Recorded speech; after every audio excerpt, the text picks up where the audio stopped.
बिस्मिल्लाहिर्रहमानिर्रहीम। इय्याका नअबुदु व इय्याका नस्तईन।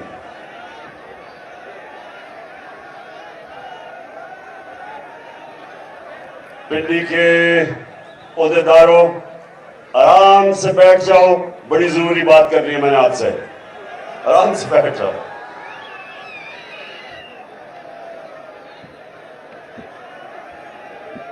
देखिए पिंडी, जो 25 मई को, थोड़ी खामोशी, 25 मई को जो मैं जिस तरह का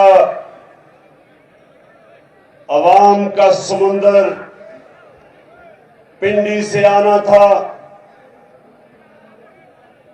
वो नहीं आया। जो मैं अपने पिंडी के टाइगरों से उम्मीद लगा के बैठा था, मुझे अफसोस से कहना पड़ता है कि उस तरह मेरी पिंडी की टीम नहीं निकली। और मैं आप उसको वजह बताता हूं, और इसके बाद जब मैं खत्म करूंगा मैंने भी आपसे एक ओहद लेना है। देखें, जलसे में अवाम चल के आती है। जलसे में तंजीम का बड़ा कम काम होता है। अगर अवाम के अंदर आपकी जमात की मकबूलियत हो तो जब जलसे का ऐलान होता है अवाम चल के जाती है। वो और बात है कि इनकी जितनी भी पार्टीज हैं, ये जो मर्जी, ये इनको कीमे के नाम खिलाने पड़ते हैं जलसे पे लोगों को बुलाने के लिए। बल्कि उधर सिंध के अंदर तो पैसे देते हैं जलसों पे आने के लिए। तो हमें अल्लाह ने इज्जत दिया हमारी पार्टी को, तो उसने लोगों के दिलों में डाला है कि ये वो जमात है जो इंशाअल्लाह पाकिस्तान में एक इंसाफ का निजाम लेके आएगी। इसलिए लोग आते हैं। लेकिन पिंडी और जो सारे इर्द गिर्द के मेरे जो ओहदेदार हो, ये समझ जाओ एक चीज कि जब आप मुजाहरा करते हैं, जब प्रोटेस्ट करते हैं, तो उसके लिए तंजीमों को, लोगों को निकालना पड़ता है। उस पर लोग खुद नहीं आते। और इसीलिए मैंने अब जो मेरी प्लानिंग है मार्च की इस्लामाबाद, ये मैंने बड़ा इसकी एक एक पहलू सोच समझ के मैं प्लान किया है। हर चीज का उनको तो मैं जानता हूं जो राना सनाउल्लाह और शहबाज शरीफ टाइप लोग हैं, इनको तो मैं बड़ी देर से 30-40 साल से जानता हूं। जो बुज़दिल लोग होते हैं, ये याद रखें, मेरी तहरीक इंसाफ के नौजवानों, एक चीज याद रखो, जितना बुज़दिल आदमी होता है उतना जालिम होता है। जालिम ही बुज़दिल होता है। दिलेर लोग जुल्म नहीं करते क्योंकि उनको एतमाद होता है अपने ऊपर।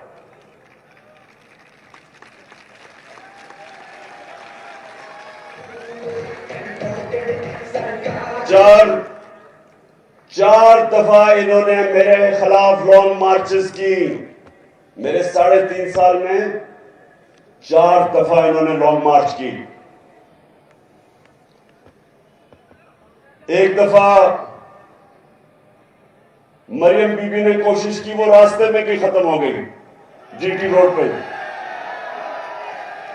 क्योंकि वो इसलिए खत्म होगी क्योंकि कीमे के नाम ही खत्म हो गए। दूसरी मार्च काम पे डालने वाली बिलावल ने की, और वो डी चौक में भी पहुंच गया। कोई कंटेनर नहीं रखा उसको रोकने के लिए, किसी के ऊपर एफआईआर नहीं की, और 2 दफा मार्च की डीजल साहब ने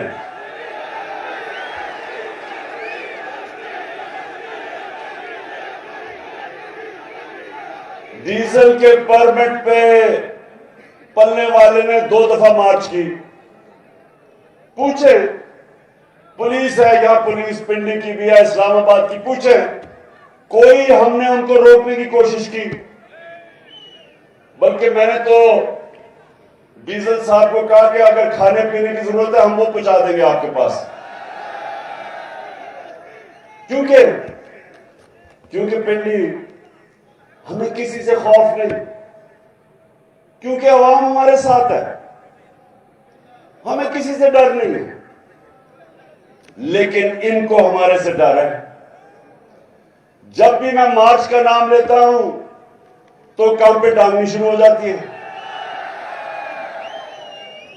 अब इनको नहीं पता कि मैंने क्या करना है, और मेरी टीम को भी नहीं मैंने बताया मैंने क्या करना है, क्योंकि मुझे मसला यह है कि हमारी हर जगह फोन टैप, टेलीफोन टैप, घर टैप, नौकरों को भी इन्होंने खरीदने की कोशिश की। अभी तो वो ऑडियो टेप निकल रही है कि प्राइम मिनिस्टर के ऑफिस में वो भी टैप हो रहा था। मैं अपनी एजेंसी से पूछता हूं कि क्या तुम्हारा ये काम रह गया है कि अपने ऊपर लोगों के ऊपर जासूसी करो?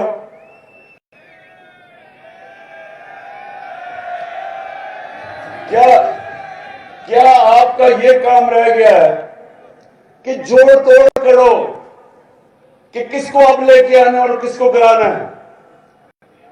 क्या आपको कोई फिक्र मुल्क की है या नहीं है कि चोरों को ऊपर लाके बिठा दिया हमारे? कोई आपको फिक्र है कि जो पाकिस्तान को तबाही की तरफ लेके जा रही है सारे डाकू मिलके? क्या ये काम रह गया कि जी टेलीफोन टैप करके पता चलाओ जरा इमरान खान क्या कह रहा है या आजम खान से क्या बात कर रहा है जब वो प्राइम मिनिस्टर था?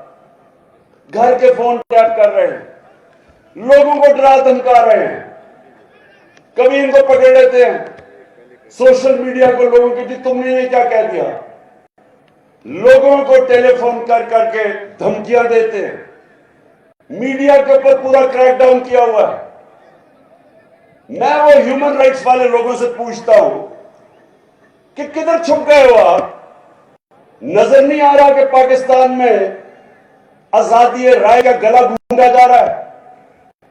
हमारे जमाने में तो शोर मच जाता था जी ओहो इमरान खान क्या कर रहा है, टीवी चैनल बताओ जो, हमारे जमाने में तो शोर मच जाता था जी ओहो इमरान खान क्या कर रहा है। एक टीवी चैनल बताओ जो हमने बंद करने की कोशिश की? बताओ किसको हमने धमकी दी? यहां वो अरशद शरीफ मुल्क छोड़ के बाहर भागा हुआ अपनी जान बचा के, उधर साबिर शाकिर वो मुल्क से बाहर बैठा हुआ है, और वो लोग जो मुहिब वतन समझे जाते हैं, बड़े बड़े अच्छे नाम, ओ इमरान रियाज को पकड़ के जेल में डाल दिया सिर्फ इसलिए कि जनाब आप इमरान खान की हिमायत कर रहे हैं। ये भी कभी हुआ पाकिस्तान में?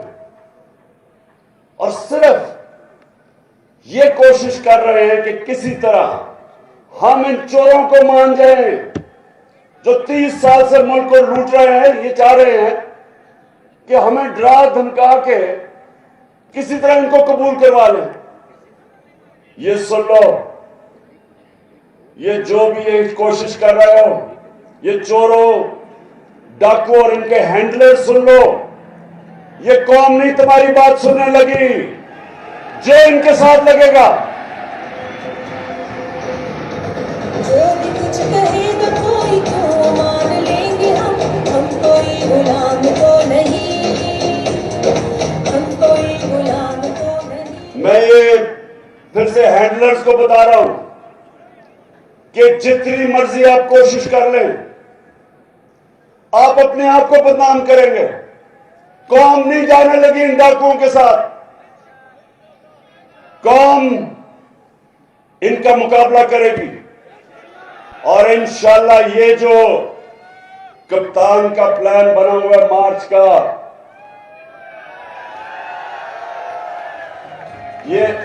ये मार्च, ये जो मर्जी प्लानिंग कर ले, प्लानिंग जो मैं कर रहा हूं इंशाल्लाह पिंडी, अभी मैं दाब के ऊपर भी आता हूं, इंशाल्लाह जो हम प्लानिंग कर रहे हैं, हमें पता है इन्होंने क्या करना है, इनको नहीं पता हमने क्या करना है।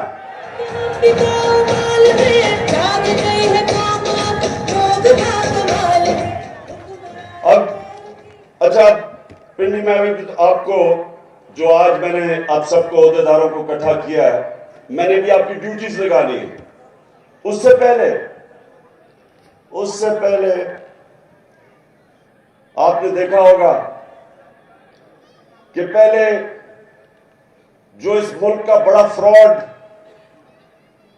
जब नैब ने उसको बुला के पूछा, मुल्क का फाइनेंस मिनिस्टर था, कि जनाब आपकी 2012 में 80 लाख आपके असासे थे और 4 साल के बाद वो 80 करोड़ पे पहुंच गए, तो आपके पास पैसा आया किधर से?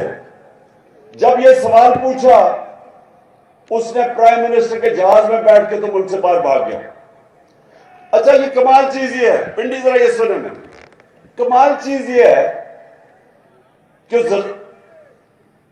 दार यहां से भागता है तो वो लंदन, उसके बेटे वो लंदन, नवाज शरीफ भागता है वो लंदन, उसके बेटे वो लंदन, शहबाज शरीफ उसके दोनों बेटे लंदन, और अब मरियम ने बड़ी दुख भरी कहानी सुना के तो वो भी लंदन।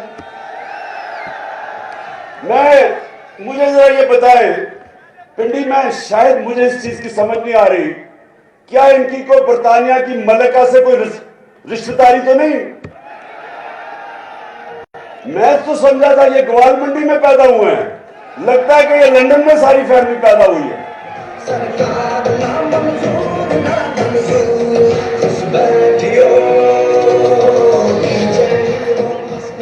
और मजेदार बात यह है कि वो जनाब लंदन में बैठ के अभी बाप बेटी ने प्रेस कॉन्फ्रेंस की है कि जी हमारे से बहुत बड़ा जुल्म हो गया, हमें जनाब हमारे पे नाजायज केसेस हो गए, हमारे से जी इंतकामी कार्रवाई ली गई। तो मैं इनसे सवाल पूछता हूं कि इसका मतलब आप समझते हैं कि हमारी अदलिया ने गलत फैसला किया था? और मैं दूसरा सवाल पूछता हूं कि वो कौन सी पावर थी? हम तो इक़्तिदार में भी नहीं थे तब, केसेस तो आपके हुए जब नून लीग पावर में थी, तो किसने आपसे जुल्म किया है?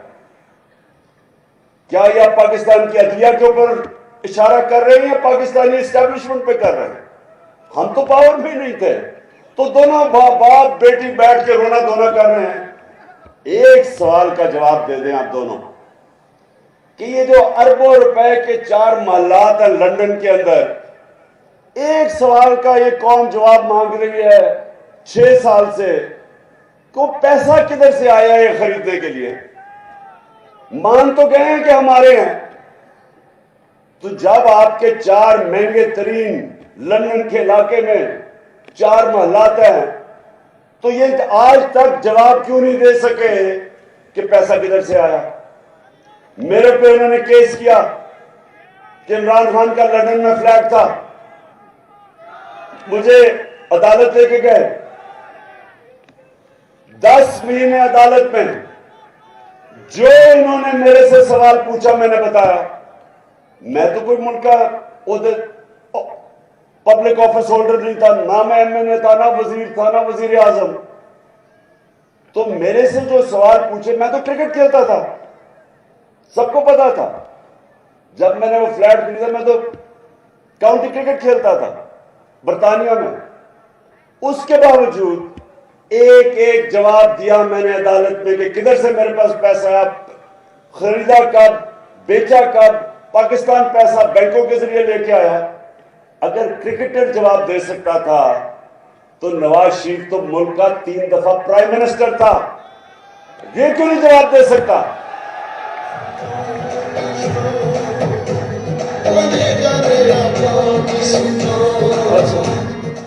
अच्छा तो आप वहां बैठ के ओहो बड़ा जुल्म हो गया तुम्हारे से, और कह रही है कि मैं बेकसूर, क्योंकि अदालत में मैं बरी होगी, मैं बेकसूर हूं। बीबी वो तो अभी जरदारी भी बरी होने वाला है, कानून तो आपने बनाए हैं, इसमें तो किसी ने पकड़ा ही नहीं जाना। इसका मतलब आसिफ जरदारी, जिसको 2 दफा इन्होंने जेल में डाला था नवाज शरीफ ने, तब तो बड़ा करप्ट आदमी था, तो अब वो बरी होगा तो वो बेकसूर हो जाएगा, इसका मतलब गलत जेल में डाला था।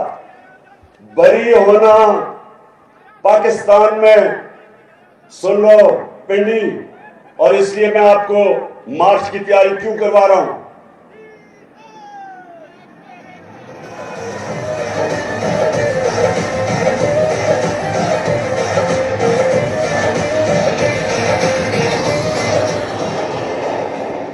पिंडी, इस वक्त जो इन्होंने कानून बना दिया, जो पाकिस्तान का ताकतवर डाकू होगा वो बरी हो जाएगा, वो पाकिस्तान के इंसाफ का निजाम में पकड़ा ही नहीं जा सकता। जिसको व्हाइट कॉलर क्राइम कहते हैं, इन्होंने नैब के अंदर वो तब्दीलियां कर दी हैं कि आज मैं ताकतवर हूं, मैं पैसा चोरी करूं पाकिस्तान से, हुंडी वाले से बाहर भिजवा दूं, कोई मुझे नहीं पकड़ सकता। इन्होंने कानून ही ऐसे बना दिए हैं। और कभी किसी मुल्क में नहीं हुआ कि असेंबली में बैठ के कानून बनाए जो उनको ही बचा रहे हैं। हर कानून बचाया कि इसके जो अमेंडमेंट किया नैब में, उसमें किसी में जरदारी बच रहा है, किसी में नवाज शरीफ, किसी में शायद खाकान अब्बासी, किसी में जो बाकी इनके सारे हैं। और कौन फंसेगा? सिर्फ बेचारे गरीब लोग पाकिस्तान में जेलों में जाएंगे। अब ये इन्होंने किया, और ये जो निजाम है, समझ जाओ कि अगर ये चल गया, इस मुल्क का कोई मुस्तकबिल नहीं है, आपके बच्चों का कोई मुस्तकबिल नहीं है इस निजाम में। क्योंकि मेरे नबी सल्लल्लाहु अलैहि वसल्लम ने बहुत पहले, 1500 साल पहले कह दिया था कि जो कौमें छोटे चोरों को जेल में डालती हैं और बड़े डाकुओं को नहीं पकड़ती, वो तबाह हो जाती हैं। ये मेरे नबी ने 1500 साल पहले कहा था कि जो कौमें कानून नहीं कायम कर सकती, इंसाफ नहीं कर सकती, जेल जिस कौम में सिर्फ गरीब लोगों से भरे हों और ताकतवर डाकू सारे लंदन में बैठ के याशियां करें और मुल्क में वापस आए, हुकूमत करें, लूटे और फिर बार बार जाएं, उस मुल्क का कोई मुस्तकबिल नहीं है। इसलिए मैं अपनी सारी कौम को तैयार कर रहा हूं कि ये जो अब हम मार्च करेंगे, ये इंशाल्लाह पाकिस्तान की तारीख की सबसे बड़ी, पाकिस्तान की तारीख की प्रोटेस्ट मार्च होने वाली है। ये हम अपने आइन और कानून के बीच में रहेंगे। हमारा हक है पुरअमन एहतजाज, पुरअमन एहतजाज होगा, और इंशाल्लाह ये जो इस बारी हम इस्लामाबाद की तरफ आएंगे, राना सनाला, तुम और शहबाज शरीफ उल्टे भी लटक जाओ, कुछ नहीं कर सकोगे। अच्छा, अब पिंडी, अब सब ओहदेदार हैं, अभी मैं आपसे हल्फ लूंगा, लेकिन उससे पहले मैं आपकी सारी पिंडी की क़यादत को कहना चाहता हूं कि आपने हर ओहदेदार को पैम्फलेट्स देनी है हकीकी आजादी की, और ये जो पैम्फलेट्स हैं, ये आपने डोर टू डोर जाना है। आप सबने मेरे से वादा करना है कि आपने हर यूनियन काउंसिल में एक घर नहीं जो आपने नहीं छोड़ना। घरों में जाके आपने पैम्फलेट बांधनी है और आपने वहां लोगों को बताना है कि ये हम अपने मुल्क के मुस्तकबिल की पॉलिटिक्स नहीं कर रहे हैं, जहाद कर रहे हैं, मुल्क को आजाद करने की जहाद कर रहे हैं। तो आपने सबने मेरे से वादा करना है कि अब से लेके थोड़ी देर में मैं कॉल दूंगा, अब से लेके कॉल तक आपने हर रोज अपने यूनियन काउंसिल के एक घर कवर करना है, एक डोर टू डोर जाना है। और मैं अपनी ख्वातीन को भी कह रहा हूं कि आपने भी सबने पूरा प्रोग्राम बना के कोई इलाका नहीं छोड़ना आपने। और आप हैरान होंगे, लोग आपकी इंतजार कर रहे हैं, कौम तैयार बैठी है, आपकी मुंतजर है। वो चाहते हैं कि पार्टी की तंजीम उनको लीडरशिप दे और वो लीडरशिप आपने देनी है। और मैं अपने सारे एमपीज को, एमएनएस को, आपने सिर्फ और सिर्फ अब पिंडी में रहना है और आपने लीड करना सबको। लीडरशिप का काम है, मेरे एमएनएस और एमपीज आपका काम है कि पूरा पिंडी और इसके जितने भी इलाके हैं, सारे जो यूनियन काउंसिल सब कवर करने आपने। मैं अपने ऑफिस से, चेयरमैन के ऑफिस से मैं हर रोज मॉनिटर करूंगा कि किसकी क्या परफॉर्मेंस है। जो परफॉर्म करेगा वो इस पार्टी में ऊपर आएगा, जो परफॉर्म नहीं करेगा, जो इस बार परफॉर्म नहीं करेगा, मुझे ये ना कहना कि जी मेरे से ज्यादती होगी जब टिकट देने का वक्त आएगा। मैं फिर से कह दूं, ये पॉलिटिक्स नहीं हो रही, ये आपके मुल्क के लिए जहाज लड़ी जा रही है। और मैं सारे फिर से अपने आमिर क्यानी, आपकी ड्यूटी है, आपसे मैं हर रोज पूछूंगा कि कितना एरिया कवर किया आपने, क्योंकि वो वक्त अब बड़ा करीब है जब मैं अनाउंस करने लगा हूं। और उससे पहले मैं आपकी तैयारी पूरी देखना चाहता हूं।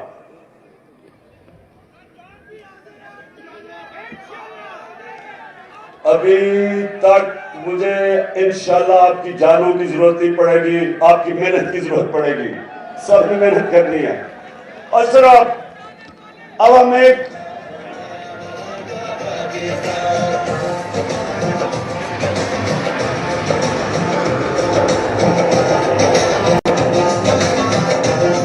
लिख लिया, शिफली भाई करेंगे हल पे।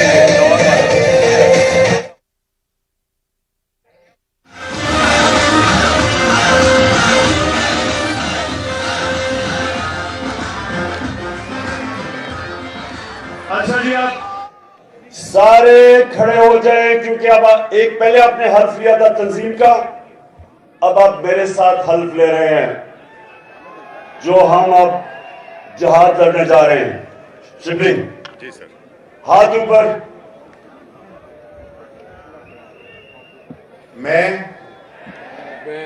अल्लाह को हाजिर नाजिर जानकर, अल्लाह को हाजिर जानकर ये हल्फ उठाता हूँ ये हल्फ उठाता हूँ कि मैं पाकिस्तान के आईन की मैं पाकिस्तान के आईन की हमेशा पासदारी करूँगा, हमेशा पासदारी करूंगा। और ये कि मैं इस हकीकी आज़ादी के लिए, इस हकीकी आजादी के लिए अपने लीडर इमरान खान के साथ इस जहाद में उस वक्त तक खड़ा रहूंगा जब तक हकीकी आज़ादी हासिल नहीं कर देते। हकीकी आजादी हासिल नहीं कर सकते। अल्लाह हम सबका हामी और नासिर हो। अल्लाह हम सबका हामी और नासिर हो। शुक्रिया। अच्छा पिंडी, अभी आपने हल्फ लिया ऊपर वाले के सामने, आपने मुझे मायूस नहीं करना और मेरी अब आपसे इंशाल्लाह मुलाकात होगी मार्च के ऊपर। पाकिस्तान जिंदाबाद।